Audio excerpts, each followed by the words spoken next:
Lowozako lwakuba mama obeera wekyanga kumisinga nnyonnyonnyo ekinuma lwakyobugana obudde w'ekiro sikyebaka mbeera nekyusa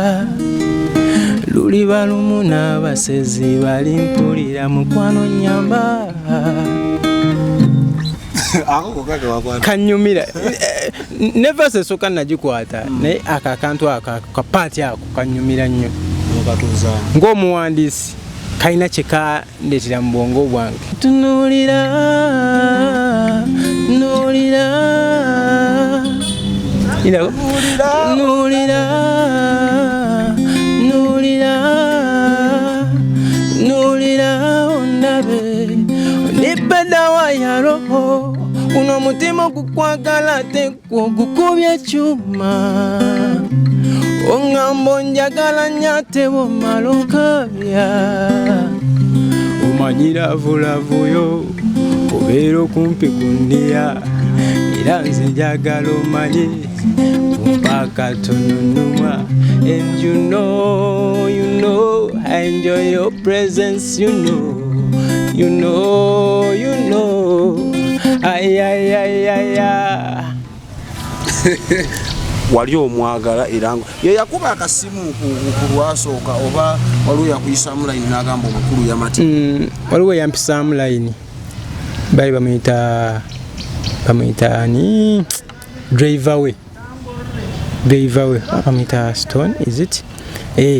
wabikiriza nti nga yakugamba wakkiriza byagamba nti byali byebbyo sakkiririzaawo cause naye sikisuubira nti nyinza n'okufuna akasimu okuvayo kuba akantu ako nakakolera nga kusaaga nga olaba we nakoze kana akankulowoozaako kunyumirwa naye ekiro tekyaziba ng'essimu entamye eyange essimu eyange ng'entamye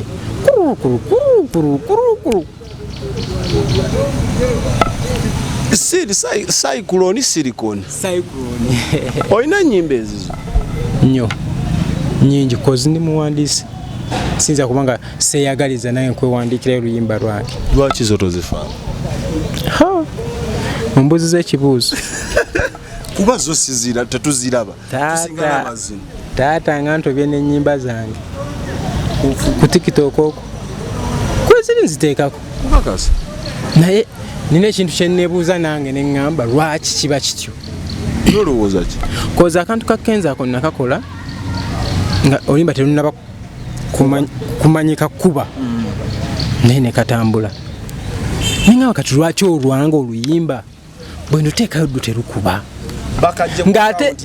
okitegeera omuyimbi y'omu nalabye abaana ababukozemu lirikisi bangi okitegeera ate ezizo osoka mwoja kyokka ate okitegeera negwe wakabirira eddala omugamba enkolerayo challenge nagamba ojja kumpaayo ojja kunjokyayo ekyasatu oba ojja kunjokyayo ekyana naye yakakoze nga simaze namugamba oba okitegeera ku bwereere neŋŋamba ezange zembi oba okitegeera kyokka ate ng'abantu bendimu abazuuliddeko bo bakkiriza oba bakusudiya sisuubira nabagamba okyali waffe tetusobola muva sisuubira luwali wali osinza okubaamu n'essuubi n'ogamba luno kwe kataligirya kandukubiremu wano oluwulire ntaasa bwe mba mbadde nasobya mukama nsonyiwa bwabangayo ono gwe wasindikidde ntwala ennyamba obulungi bw'eno malayika yandibanga leero ekimyenze wiraba kaana kabandi kali so perfect intelligent wiraba kaana kabandi bw'oba malayika toddayo bambi twala ku mwezi olambuza omwezi tubeere ku mwezi wakiri omwezi babuuza wafawa waggulu ku mwezi waggulu omanyi byawa kayimba ako kava ku mutima gwange okukayimba era nga manyi kayimba kange kagenda kunkolera abashitege ngamanyi nakateekayo batandike na butandisa okukola challenge tonga ya mundabika lafu yo endese nensalika nyingi njirete ne kutipa mu pipa yo bino biraramu byenina nze biraramu yisiza mu filter buomi wa panikeki togeza obuzanyo w'abazungu ku ddulu togeza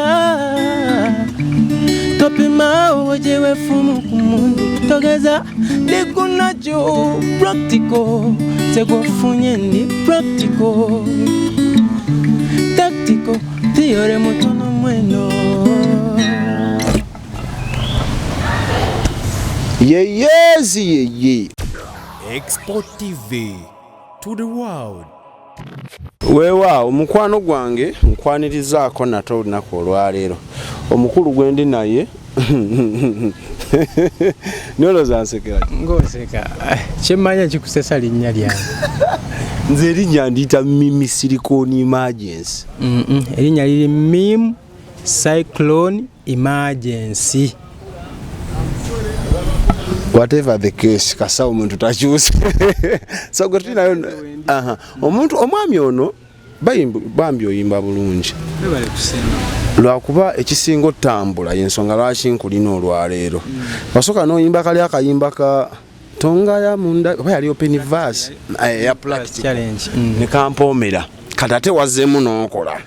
Edirisa yabadde yakatera n'obikola ne lutambula so kaliro olwaleero tumulese tunyumyeko naye oli ku expo genda kusaba atanaba subscribing akikole ate sharinga ne munomuwe tuli ku Ubuntu Hotel Lugala Masanafu bakubireko byakusuula kulya kunywa ebigenderako Alpha Media Production babifaananyi mikolo gyonna buli kika kya mukolo osobola otukubirako 0770 94266 then n'olyokokola n'olabikanga naawe omukolo gwo gwese ekitiibwa Silicone how are you? Cyclone Cyclone butayitereza nze nga kutereza Cyclone olyota ndi bulungi sina tabu kuliko bukedde eva tubukeesa naye era tubukeesa nga nkoko ya mutamiivu lwekesa lwebala mbuliza abakulaba ku expo abandaba bannaye amanya Mim Cyclone Emergency nkimanyi banjiri bakalubiriza okwogera naye kyemmanyi with time kijatuuka nga lyangu nnyo gye muli nebulaki weetuma erinnya ezibwere trick ki eri emabega weeri erinnya trick eri emabega weeri erinnya sinze yali etuuma erinnya bawagizi bange bali ntuuma twala eri naawe bakulondera bizibu gwe n'otagaana just waliwo bawagizi be nalimu ekikategori y'abawagizi be nalimu ye nga baluzungu nnyo wafumiitirizaamu okumanya lwaki lye bakutuuma mu mannya go eyali ntuma yeyannyinnyonnyola lwaki waki erinnya lya Mim lyange Hamim ndi musajja musiraamu wa alaikum salaam wa rahmatullahi wa barakatuh sauna oli musawumu ndi muswawumu musajja gwe agala kunzita erya Mim liryo erya Mim lyange then erya Cyclone yali muzungu twali tuperforminga bavuddewo baperforminze n'ennyimba nangamba yo Cyclone nti bwogano nonyeza ekigambo Cyclone kyekitegeeza it is a tropical violent storm or wind guba muyaga nga gwo wogujja mu kitundu gucyankalanya bucyankalanya gubanga ogulimu akazimu soke ensoke oli nsoke ndi nsoke ate emergency just nti kyali bwe bampita nyanguyirawo sirwa omukulu ono yaze ngambe kuddamu oba yakoze akayimba k'Edikenzo katambudde bulungi nnyo era kyemmanyi n'omukulu ali anooma lwaki okiyita kunooma anti akakete kabikoze nnyo ng'akaku gamba ate nsanyufu nnyo ova kukyoga nti musanyufu nnyo wamusisinkanyemu kawo mu transit kuba okuva lwe nakakola namusisinkana kuba tulina project zetu tuli mu kutambuza nze naye kiddemu okuva na musinka no mulina projects tuna projects ze tuli mukola konze naye silicon tubagagwa mbintu nga sima cyclone tusubire kyamanyi nedirisa musunzi nnyo n'amaanyi gwe tunaba bifaananyi bitrendinga ku TikTok nabirabye niye akayimba ka trendize nnyo okusinga ebifaananyi kyomanya tulina kyetufumba kyetupangapanga nze naye ya okukakola kakunyumidde oba yagambye mwana project balina okunoonya buli muwaatu awatya ogupenetrating etuuka eri abantu talina kye yaŋŋambye ku ekyo nze nga omuyiiya wa music omwagazi wa music anyumirwa music era bwe mpulira ekirungi kinsparkingirawo nemmanya nti kuba we nakawulirawo omulundi ogwasooka kakantu ke nasooka okukwata mu mutwe lwaki tokatuwaamu lwaki tosooka n'okatuwaamu awo ako kennyini ke wakubye kampoomera nnyo nnyo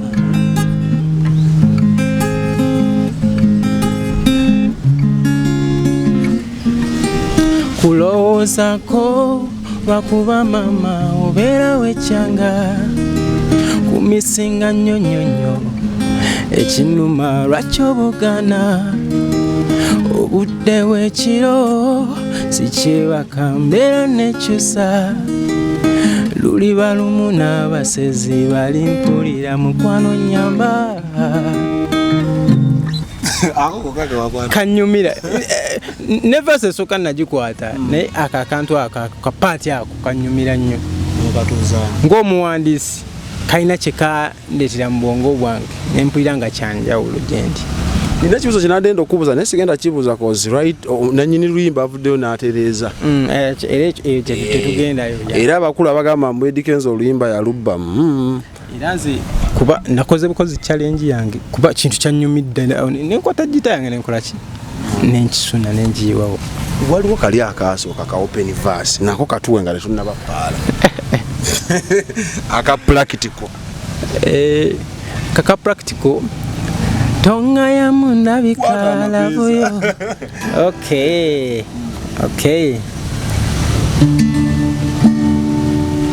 tonga ya mundabika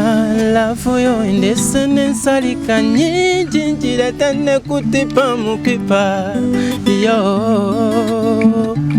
bino biralamu byenina nze biralamu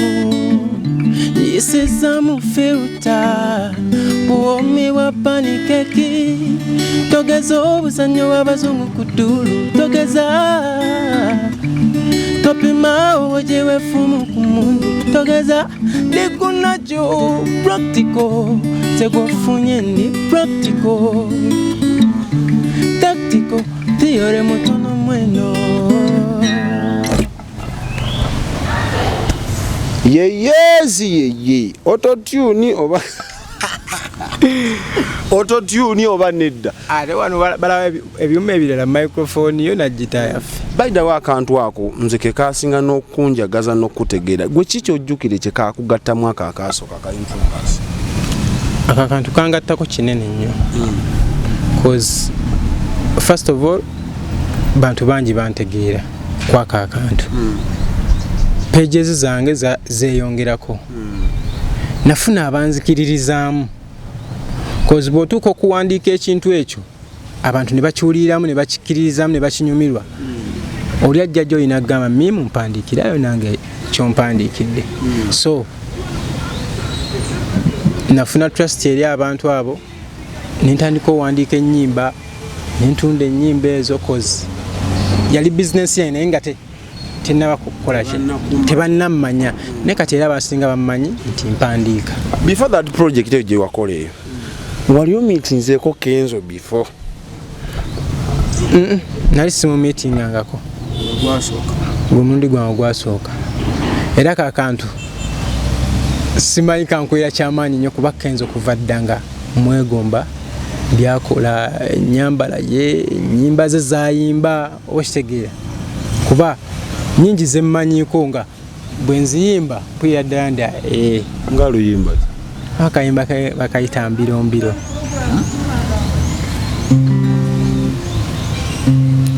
tunulira tunulira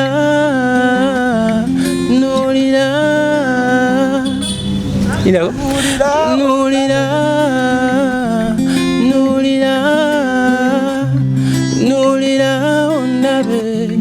nibadawa ya roho uno mutima kukwagala tekugukubye cyuma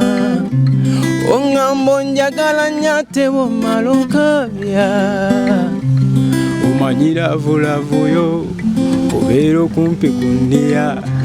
era nze njagala omanye mpaka tonunuma. And you know, I enjoy your presence, you know. Ay. Wali omwagala era ye yakuba akasimu ku lwasooka oba waliwo yakuyisamu line n'agamba omukulu yamati? Waliwo yampisamu line bali bamuyita ni driver we bamuyita Stone, is it? Wabikiriza nti nga yakugamba wakkiriza byagamba nti byali byebbyo? Sakkiririzaawo cause naye sikisuubira nti nyinza n'okufuna akasimu okuvayo kuba akantu ako nakakolera nga kusaaga nga olaawe nakoze kana akankulowoozaako kunyumirwa naye ekiro tekyaziba ng'essimu entamye eyange essimu eyange ng'entamye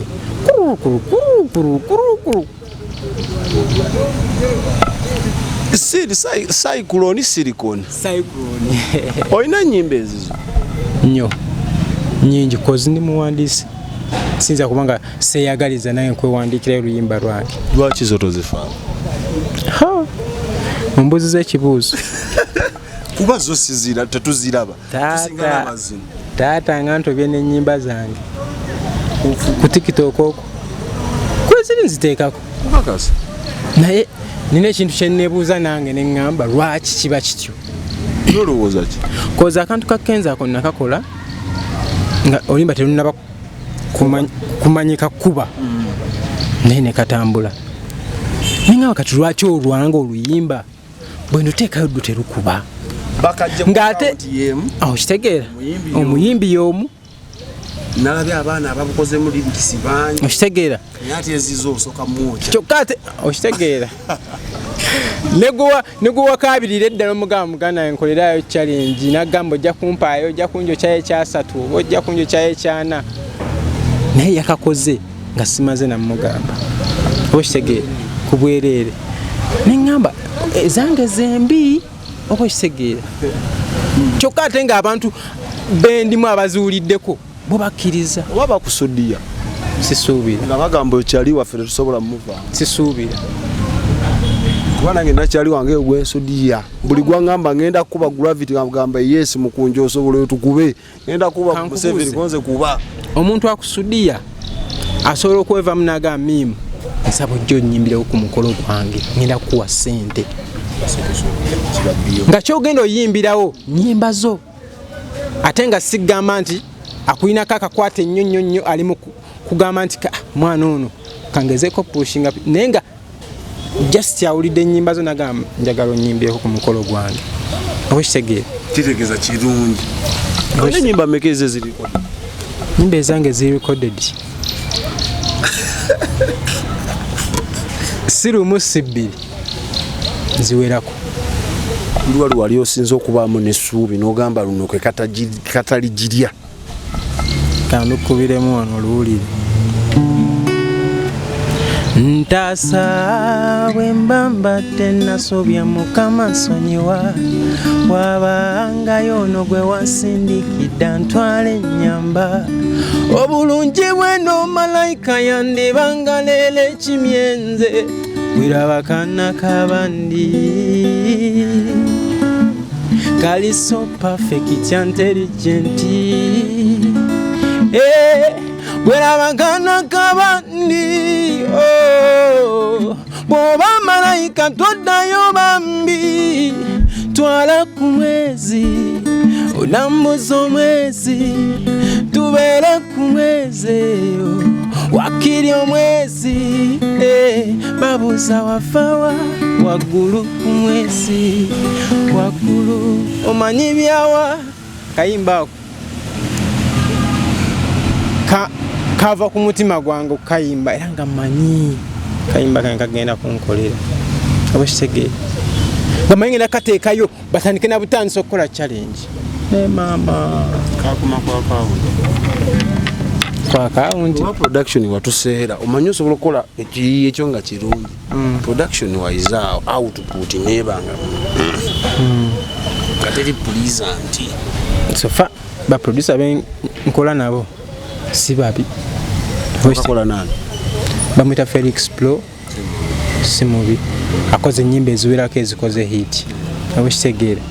kati ekyo tekimba mu 20 oba abo kitegera kuba nina n'abantu abanyambako kungamba tereza wano nga nabo bali bakimekinzeeko abo kitegera kati ebyo ebimu kubitumalamu essuubi muganda wange obuzibuli ku industry eno kituufu yayonooneka oba bakonsuma ffe bonooneka era ebisinga tuleeta ekintu mu budde obukyamu buli bw'obuto tetumanyi naffe tetumanyi kubanga baba akakuba enkudi noleeta akayimba kakalungi automatically tebagenda kukalowoozaako kiteesa ground tuli ku byonoonefu byokka naye ngina ndaba ebintu bikyuka tugenda tudda ku nnono obuyimba butandisa okujja obunyuma obulungi era kyemmanya akakayimba kange ku mwezi kagenda kudda tonnagwamu ssuubi olaba ono omwana yayimbye akayimba n'akaguza edikenzo kayimba kadda oba kitegeera ninza akange nja kukafiirako teri katonda nja kukafiirako kajja kukola hit paka oba si ekyo nakyusa production gwe tomanyi ozaalibwa muyimbi era wa nze ndi musajja nzaalibwa Kiboga eri mu bano abalimi abantu ekiro eyo ntwetwe ninga ntwetwe luguudo lwe lumu nzaalibwa Kiboga saazaalibwa nti ndi muyimbi naye abantu betujja tutambula nabo amasomero ge tuyitamu gasobola okumekinga okufuuka kyoli mu bufunze wafuna skill anafuna skill si talent kozi ndi musiraamu naye nasomera mu ssomero ly'abakatoliki oba kitegeera ng'era MDD bamutwalanga nsonga kugenda mu kwaya kuyimba bagitwalanga nsonga kati awo ate naye nalinamu ekinyegenyege ekyo ekyokwagala okubeera kye okuyimbamu kati nga nenyigiramu ng'era oli eyo Kibuga nasomera eno ku Kibuga essomero liri awo baliyita Emmanuel's College kazo awo ennyini kati tho samalirayo misomo gyange gyonna nenzirako era Kiboga nensomera ku Kiboga Parents ng'era oyimbayimbamu awo ku ssomero nga nnyimba banzala wa nnyo kiddoboozi nga bagaa terimalaayo kugambe ngera wenlawe neyimbyayimbya obuloboozi obwo obutonotono kati wali nali sinnayiga kuzanyisa ddoboozi nga ndikyanga nnyo nga kaloboozi kafu ngera buli lwennyimba baseka naye nga practice makes perfect tekyammalaamu maanyi naye saa zino kuba Justin neebuuza baganda bange abaali bansingako kuyimba wera they kyogamba olinayo abaali bakikubanga ku ssomero nga bebakagujje anyumiza gwako nga bakagujje nsaba lunaku lumu ensi nabe bamanyeko kuba baali bamaanyi mu budde bwaffe singa nabo bakiremerako ate singa bansingako singa baba kino kyetukola abazadde bakimanyiko kubaka empuliddemu abuyisiraamu bakimanyiko kino kyetukola abazadde bakimanyiko era bakyala nali musajja musambi nnyo wa kapiira nkuba eddiba ndirefuta mulungi nga nsamba kalayini nenkamalayo kuva mu 3 mu 11 kapiira sikalaba mama kanzikize kuba saaliyo ate ne bano bolimba si ba maama amanyi kwebali nti mimu yali akasamba akapiira naye akapiira kankubye emiggo koze ebitabo byali biganye nga bikulemye balance nga binnemye balance nga engeri nali nti ndi ku Kibuga ate nga sine muzeeyi wange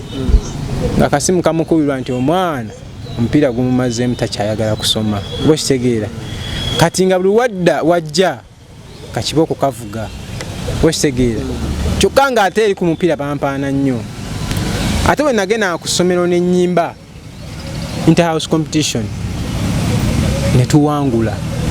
ate nga n'omuzadde ajja n'akufuuwa wekitegeera oddayo eka nga oli waggulu nnyo bwekitegeera so bwe nayimba akayimba kange kaasooka ne nkatwalira taata wange n'akawulirizaamu yasanyuka naye nga amanye era bigenda kukomaawo kali recorded nakasooka muyimbiramu nasooka kamuyimbiramu kuba saayina sente zi recording nenkamuyimbiramu ng'asekaga wakubye akayimba nno naye nga agirawo n'akayimbamu wakubyaye ekyo kyampa nnyo amaanyi nti tebankuba miggo kuŋŋamba lwaki oyimbye bwekitegeera so ne ŋŋamba omupiira tukomaawo kannemeze wano muzeeyi wange ekintu ekimunyumira ate nga nange nkyagala bukyanga ntandika kuyimba bakadde bange bennyini be baŋŋamba oba oli awo nga kkubidde akasimu omanyi miimu nina akantu kendabye kano wuliriza akantu ako mulamu anga mulungi lwaki toyiyayo akayimba akakwatagana ku mulamu ogwo nkererawo mu studio katondawo ow'oku nsi abaffe balaba gambuuza aba bali ku internet bali abange katonda yannyamba nti si oba nkiyita ekinyenzo wange ku TV alako gambuuza agabuutikidde ni TV akawungeeze owange musajja mulimi abange balimi babali Kiboge kwe bali kulayo bakufulula era babula bagahana nakalabye studio jingira mwaka kira wa era studio era hawo studio okutandika ku recording ntandikira Masindi neyongeddeyo nse tuzunza muganange lwakuba nti Masindi nti nali maze form 6 kati nga ninayo kojja wange nangamba jangu ogira okolaki okulakolako wano kati eyo ginnagwira ku baana bakojja bange nga balina mikwano gyabe ba producer kati nga bwe tukola ekiro ne mugaa tugendeko mu studio era omwana wakojja wange oyo yansooka okunnyingiza studio bwerere yateekamu kasente yateekamu kubanze saalina osegeera yateekamu batwali tukola naye nagajja tugende tukoleyo oluyimba netuyingira studio netukola oluyimba era mwebaza nnyo yonna gyali bamuyita Beni Bagonza yampushinga nnyo kuba singa teyali yekozi nali sina kinina naga kendo oyimbe wakola akayimba ko kali muganda wange nali manyi nkubye hiti teri muyimbi akola luyimba yerusooka yatamanyi nti hiti lubate lunafuluma nga yategedde dda nti hiti muganda wange nakuba wange amasimu ane nafulumiza oluyimba hiti era nga ndi Masindi nkubira ab'e Kampala nkubira ab'e Kiboga nenga luli ku simu yo sikyayojugana ddujjukira lwali ku simu kozi nange wendiwulira lufu production oba gundi lyrics omuwandiisi kyali wa Kibogwe omuyimbi yali wa Kibogwe omuwandiisi yali wa Kibogwe kwegamba byonna kati gamba olugendo olw'okutandika okuyimba awo webatandikira neŋŋamba awo nnyimbyeko nenzirayo nenkola oluyimba olulala kati olwo ate muganda omwana wakojjange ntandisa omuleka olwo ntandisa okugendayo nzekka ntandisa okuconnectinga ne producer ekinyamba nti buli muntu gwe nsisinkana mu lugendo lwange tubondinga wekitegeera sita mikwano tujja tutambula mpolampola paka nakati tukyali tujja tusenvula mpolampola bwetutyo ene Kampala engoma gye wasooka recordinga wa ene Kampala engoma gye nasooka recordinga nagirecordingira wa Edidi alika ku producer munene nali nzize nkola n'abato eyo Masindi nkozeeyo n'abaproducer bato nzize nkozeeyo ekiboga nkozeeyo ne producer nga bamuyita Kadino kati tusembula tudya mu kibuga nfunye yawo omuntu angamba nti mimu osobola okuyimba anyambye kanga kayimba kaka kalungi nnyo lwaki tukatwalako wedidi nayo nga nakakwatamu kozi kali kafuuse ensonga ekiboga oba kitegeera ekiboga wali sita nali ntandise ofuuka sita era kyekimbagula nenzija e Kampala kozi nali nzizeeyo mu kyalo okusoma senior 6 oba kitegeera kati nentandikira okuyimba nenvayo nengenda emasini nendicoding nenzira ekiboga kati gye nafuna oyo nangamba ajja tugende e Kampala omuziki gwe tegusaasaanawa kiboga kati ng'ekiboga bakubako ku bulediyo bakubako nnyo n'amaanyi nga siva ku mpewo za rediyo kozi nayina amaanyi ago nga enkyayinamu okwagala okwo ntoba buli wamu kabanzanya kayimba kaba kategedde tutegeseyo obusho mbukubyekubyemu baŋŋambe nno gwe kati muziki wetaaga ogenda e Kampala tutinnya netudde e Kampala ekyanyamba nti e Kampala nali ninayo wensobola okuviira wajjajja wange wenabeeranga nentandikirawo olugendo mulumbe wa edidi netulumbe wa edidi netukola akayimba ako kasente awo akasente sinze yakawaayo oyo yansitula okuva ekiboga nandeta e Kampala yanteekamu nga bw'oyo obanga manager yalinga manager era mwebaza nnyo bamuyita Mwami Kabanda akyaliyo lwakuba nti musajja kati wa business nnyo lawyer kati ebimukwata bingi naye nga tukyali aba bize nnyo omisaamu nga papa oli otya okitegeera naye nga mwebaza nnyo kuba olugendo lwe yantambuzaako luwanvu ddala nnyo kozi yansomesa muziki wange ng'akusomesa nga music wamufunamu bajustinga yakwagala bwagala yanjagaliza bwagaliza kozi yalina vocation Our Lady nanteekawo nensoma nga bwe nnyimba tutegeera bwe ntyo ate kana akantu nze nkayigiriza mpola mpola sigendangako mu ssomero just simu zaffe zino ogenda ku YouTube okwo butereevu sigendangako tewali yali ankutte namu naŋŋamba nti waye kakati kola booti ku ssimu okwo muda kusima onogana kakati okwata booti ne booti nentunulako ku ssimu nenkwata era kakatono ke mmanyimu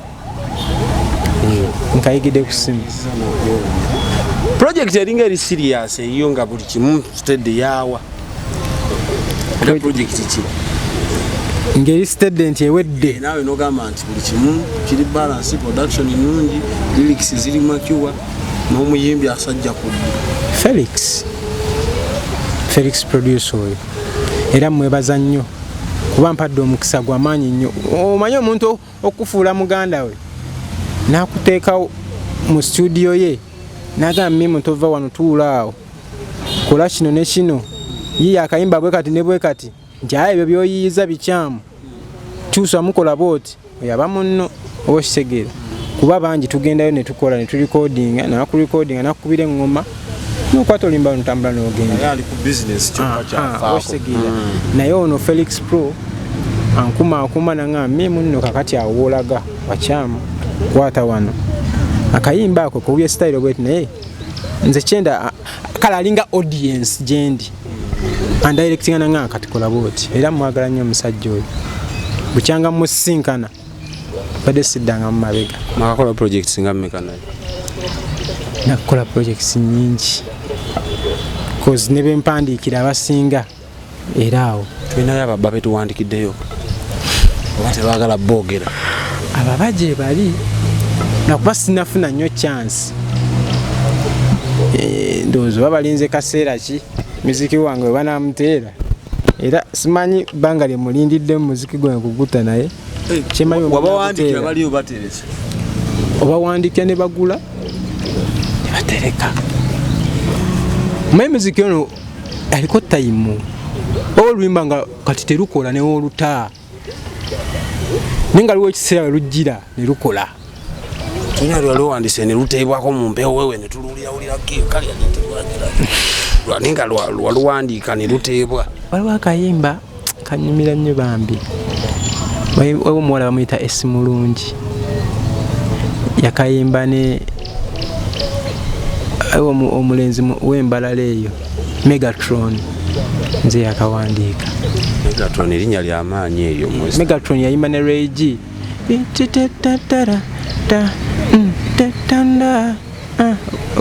Omaya oluyimba olwo.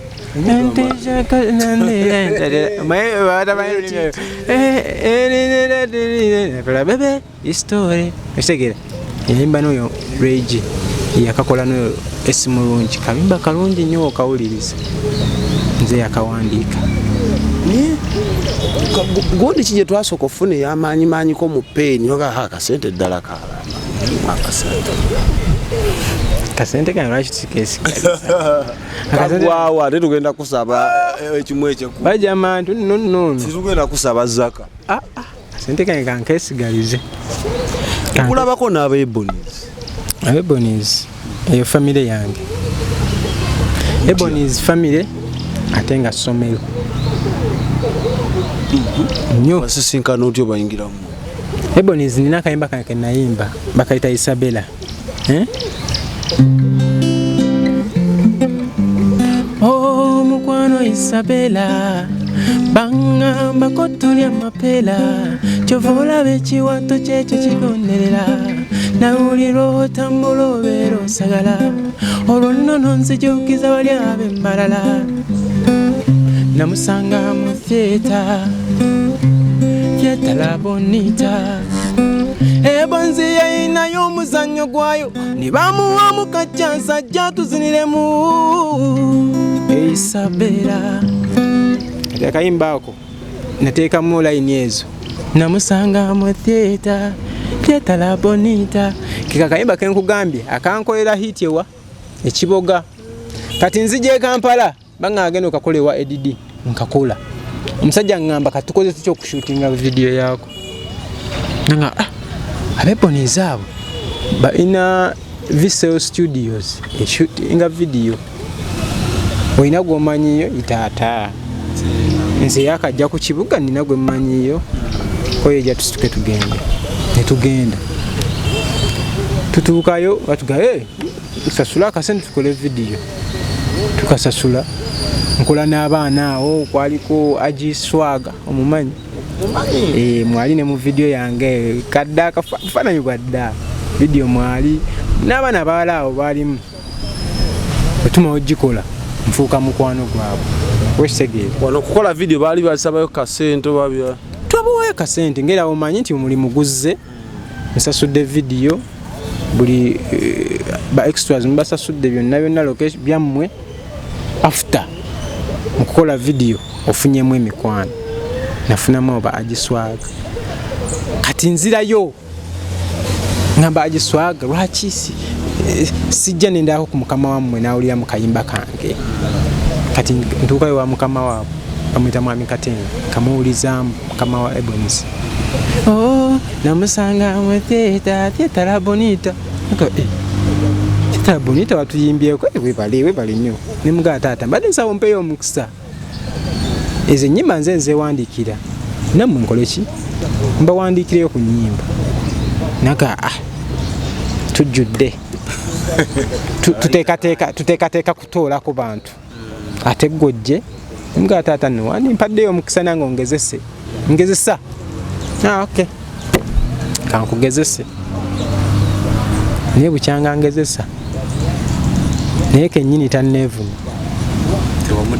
some disappointing ate era mwebaza opportunity giyampa okumpa stage cause performance yange wondaba nga performing si ya kibogwe muganda wange bwe tugenda performinga mukwano nti kayimba ka mukwano tukakubye tukaperforming Allah Ebonies yampa skill eyo so nenyongerako ne ku writing yange okuyiya ennyimba nayiyanga oluyimba n'otwalira mukama waffe oyo Mwami Katende sajja mugezi nnyo n'otuusawo nagamba limba wano tereza wano ndulinde mu bbanga ki nze yali awandiikira oluyimba ewiiki neŋŋamba nfudde ndulinde mu bbanga ki konze tato ojja kumpamu ennaku naaba nkyali mulamu ojja kumpamu ennaku 2 naaba nkyali konze tata nkuwadde dakika 15 kati engeri gye nali omupya nengamba naye nfudde nkoze ntya omusajja yangambye kankugezese nenziruka mu studio aliyo producer amwira nakudizo netukola ye nga abimanyi munaye byawo tukola nga kale tumuwe nendeeta tata ndumaliriza webale mutabani webale kukwata budde bwange wenagambye ngenda okituusayo nga kyekyo tuba tukyali rehearsing nanga wano wetagawo akayimba duko kakole nketaga nkalinde mubanga ki kati kyandeetera okubeera nga evandi kati ntuuka ne mu studio nempandiika ennyimba 4 awo lunaku enyimba olunaku luwanvu nnyo nkeerayo nga producer ntuulaawo nakuba engoma oba olusi nsanga akoze instrumento ze nemuga kale tukoleyo netugikuba netugiteekayo tukoleyo netugikuba netutiika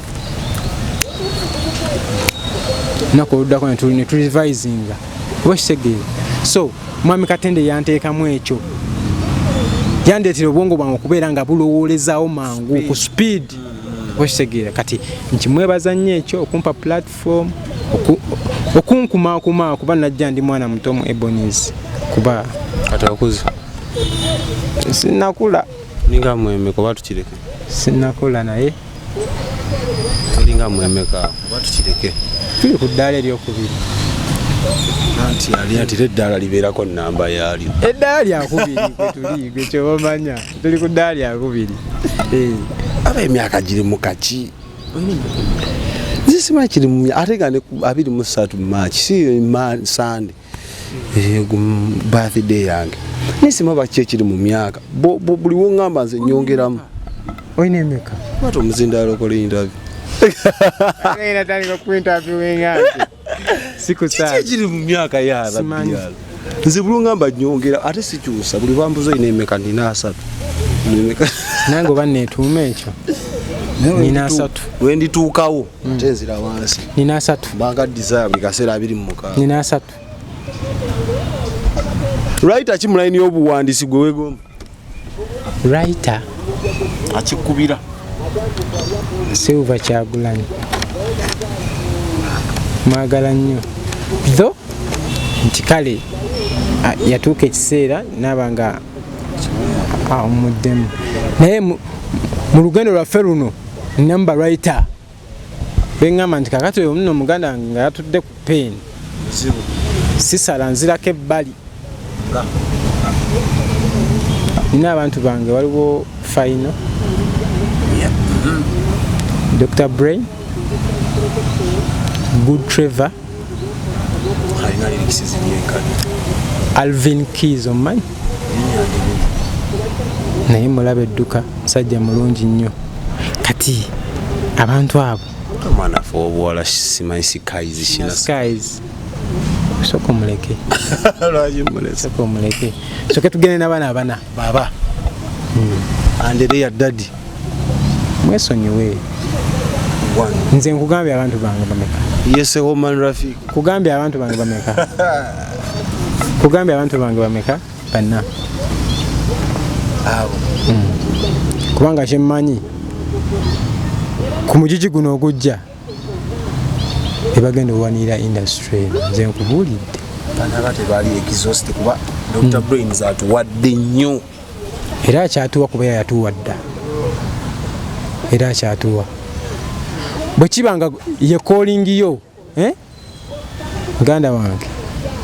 tosobola kati ogenda bibalansinga otya kuba nawe ye issue yemu okwewandiikira ekirungi ate ne business wise owandiikira omulumbi ekirungi ekinamusikiriza aleeta abalala mbadde ebintu ebyo tebinnampisa bubi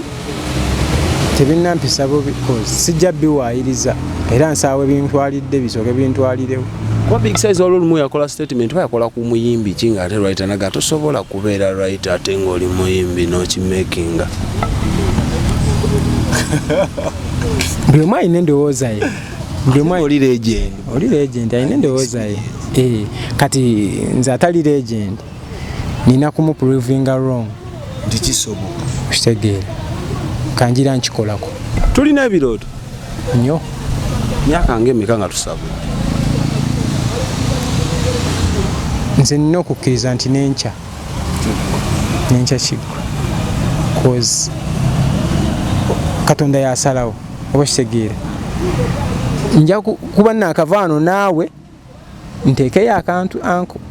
nteekeyo oluyimba katuddukeko nga nange sikisuubira nkubire simu ngambe soda ndi busy ate angwe history anti oli wekazo by this kyogero wambukulabisa olaba Joshua Baraka naye yali wekazo oba ojukira nnyo nga mulabako yali wekazo kati nalina kali tail shop ekazo opposite ne Oscar Shows musuzo oyo designing abantu yali yasookera kati nga Joshua yali mutono oba size yo Joshua nga ayita waawo ngagenda kuswangiza nga musajja atunaka transport temuli era nga atambula okuva ekazo paka Kasubi nali nnyo gendewa imagine ndo za 10 era ngo boli akawungeza akomyewo ne gitaye kuki mugongo nagula kapike kaduka kangao nasula mukama naluma natambula ekkubo ngagenda achuwinga kati gasimanyi nti oba onayimba ninga mulaba janabwa nga simwogezi Joshua teyali wabigamba Joshua ngabera kazo agula obukomando bwe natwali n'akasala kati tuba tuli awo ng'oluyimba lutandika okuba ku internet kati aba mumanyi ngabagamba nno omwana oyo wakuno kati nze nga sigatta muyimbi luyimba nagwe nkolaki olaba bulijjo ayitawo ne kajjita ng'ayitawo ne kajjita ku mugongo nenga sidda agabuuza kiki customer wange munnange akayimba katandika ofuuka akamaanyi eyalimbwa agula akakomando mbona agulanga ka Rolex n'akatwala akaliire waka tetwaddamu laba Joshua kazo birako Joshua nemuga tukoze tyayo ka interview nga nkyayina ku mwattu yangamba soko linde muko tugenda kogera muko ne manager obudoba anga kati muganda azenguka ne kazo kati aline betania wala muganda wange kisa zino nzo kukale sina sente bingi bye neetaaga okukola okitegeera kati omuntu wajja ng'alina authority yonna okitegeera antaddemu ssente ze apushinze akayimba kakoze video akoze audio akoze promotion godde mu kuzanyira mu ssente ze okitegeera akubrandinze okitegeera kuba omuyimbi yenna olina okwebrandinga okitegeera kati ekyo kyekimu ku kwebrandinga olina osooka n'obula ku bantu okitegeera kati awo we wali obuzibu we batukyayira awo abaali banno olina management sofa sirina management ndi bwannamunigina sirina manager just nina bayambi ba advisor kugambako nti kakati nomimi kiki ekiriwo kayimba kikogenda okuta nti atata kakano kawulirizeemu olina yakalala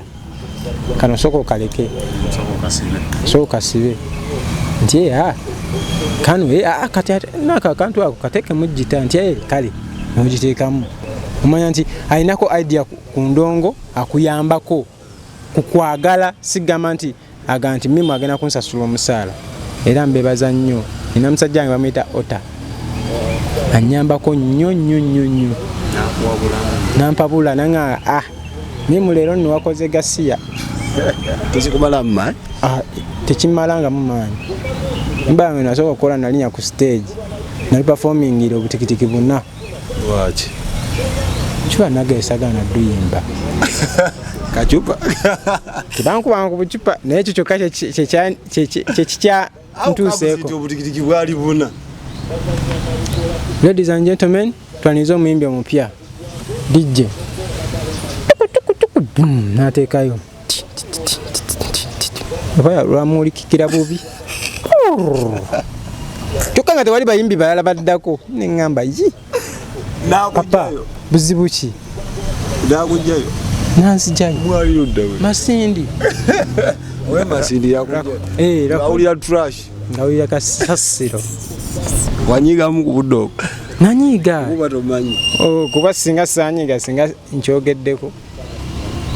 neka ne kyani ku mulima kyanuma kwa kayimba kange kali kasose nga njimanyi ye hit yange obimanya omimbi azoka alimba lwasoka kuba amanya ye hit naye no lunya kuseje no performing ilo butikitiki buna DJ na kwamu bwati awulanga gamajani tegajabira ku nafa nadaye kane nebaka oyo mtani wako jana ngamba kibade kitya yakunyumize enja nzoka nebakawo challenges ki abana naddala ba rising stars ze musisinka obuli awezi bali meso challenge ekisooka financially tukosebwa nnyo koze ndongo y'ennaku zino buli omu alina family eka abakitegeera naawe okutandikawo ka TikTok ko oba oteze kibatu akasente kajje munange nawe osanyukeko anakolera challenge alina okulya presenter ku radio ne ku TV yalese family eka obakitegeera tewakula naye si mwana wa jjajjaawo obakitegeera kati bw'omutuukira n'ojja n'amalusu era akayimba kaga kati ajja kukkiriza akatwale naye tojja kawulira nga kazannya kuba si kyaliwo si mugandawo obakitegeera sigwa musasula omusaala eyo challenge emu challenge y'okulala connections tusafalinga nnyo awantu awo kyovula omuyimbi kimutwalira ebbanga ddene nze nina abaŋŋamba eyo ekiboga n'emirimu kiki bukyanga ogenda e Kampala tetunakuwulira katuna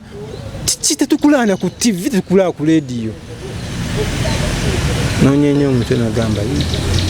mirimu lwaki tofuna manager mimi mutima neŋŋamba bano bakimanyi kye boogerako obaloza kya ngana walowooza nti no lwenkubye hit nga tonnayingira mu kintu kimanyi manager okufuna management balina okukkiririzaamu omuntu okutuuka okuteekamu ssente ze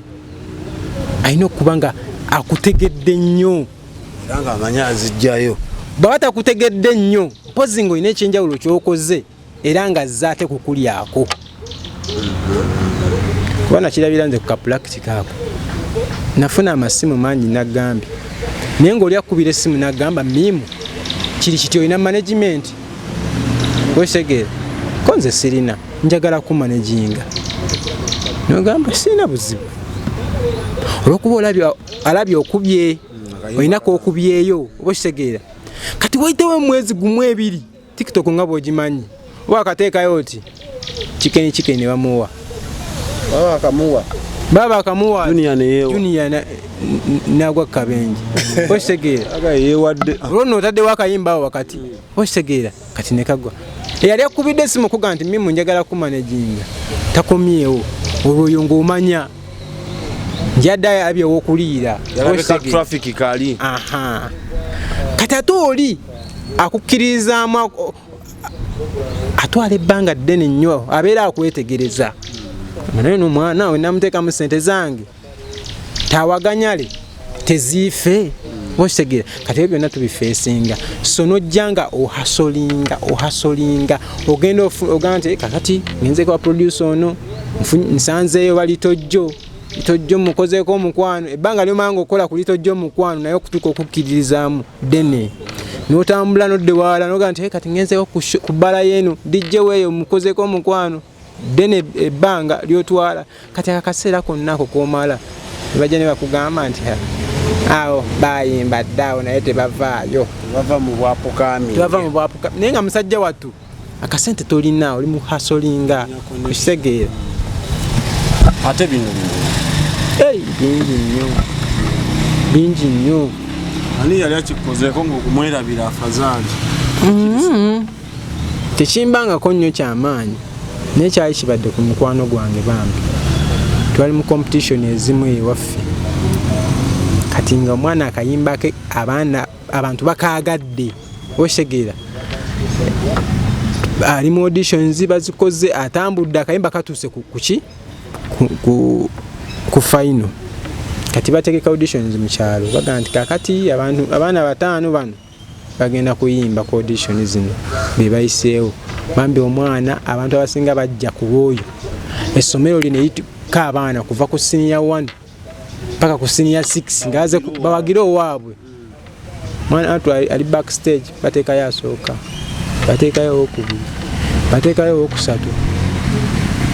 bagaka kati abayimbi baweddeyo mwana agamba chichi kumbe waliwo giyakoera oluyimba abaya muno machi CDA nakola ki najijjamu obo kitegeera omwana alinda musajja atu kati mwalimu omugagga yamugamba yavayo naga mimbi wanga sinamulabako mwembamu abantu ku kitundu alina kasente aga mwana oyo ayimba oyo najja bakisinaga owayi nga tunnayimba kiki nti nange simanyi olimba teruliyo simanyi olina flash mwana kirungi alina flash nakiteekayo nagenda nayimba bagenda obuuze yali ateekayo CD nga talina nansonga lwaki CD yo mwana yakoze eki kikono olwokuba yalabye nti bamuhypinze ofunye audience lwakuba nti music industry eno abantu tebakulagamu ennaku zino tekikyalinga kyadda tebakulaga oli anooma bwati naye ng'akyaseka akikuba oba akikunoomera invisibly kati gwe tomanya naye nga ebikono byo mwebiri baka kyosaba abawagizi abalabi abakulabira ero ku channel yaffe n'Expo bako kyobasaba nekyobasuubiza mu abawagizi bange kyembasaba kiri kimu nti abanzikiririzaamu mwe bali kunzikiririzaamu era abagenda okunzikiririzaamu kyemmanyi temugenda kubeera disappointed waka nkyamuyina mungi cause kino kyendiko kati mugugu sikyasobola kuguteeka wansi mugugu gwange it is a calling sikyasobola kuga nti mbuukira ebirala gamazima ngenda kuyimba sigenda kuta kuyimba kubeera mmwe kyemunneetaagamu nyimba na kuyimba sijja kulekerawo kuyimba bampe ku budde bampe ku matu mumpeyo omukisa mumpeyo chance emu nsabyemu bweti chance egi gwayagala okunkebera kugendayo ku YouTube yange kebereko olabe kyentegeeza nti meme cyclone emergency ojja kukakasa wekka kuba ennyimba gye ziri nyingi bali bagambye ko nti ofaana Little Boss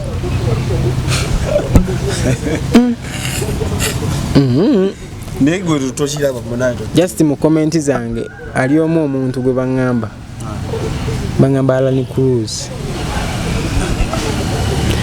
Alan Cruz nagezaako mumusinkana nti mutunuulire ngambe njagala mulabako live nimutunira pekigatta banaana balimba akatalekeka nga tusi akatalekeka njagala gamba bannaye abatusudiya mu ndongo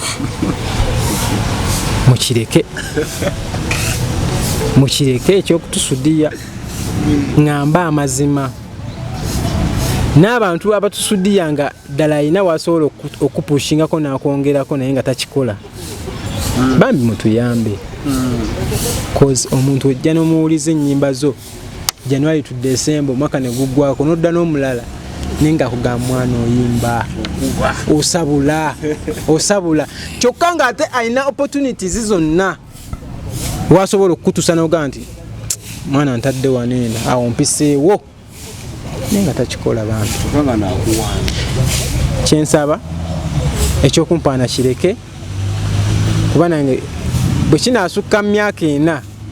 oba 3 2 nga nkuleetera music ngo ngamba oyimba akatonda sigenda kuddamu kunyega naye ngenda sirika ngenda noomawo naye inshallah takakuwa kutegera akuwaana naye opportunity takakola ki takakuwa naye inshallah Allah nga ayagadde afa akagitujja kasamba ndowooza byebyo mukwano gwange atulabidde okuva etwatandikidde nkolera eki kyeyalinga ebisigadde obitulekere bye. Export TV to the world.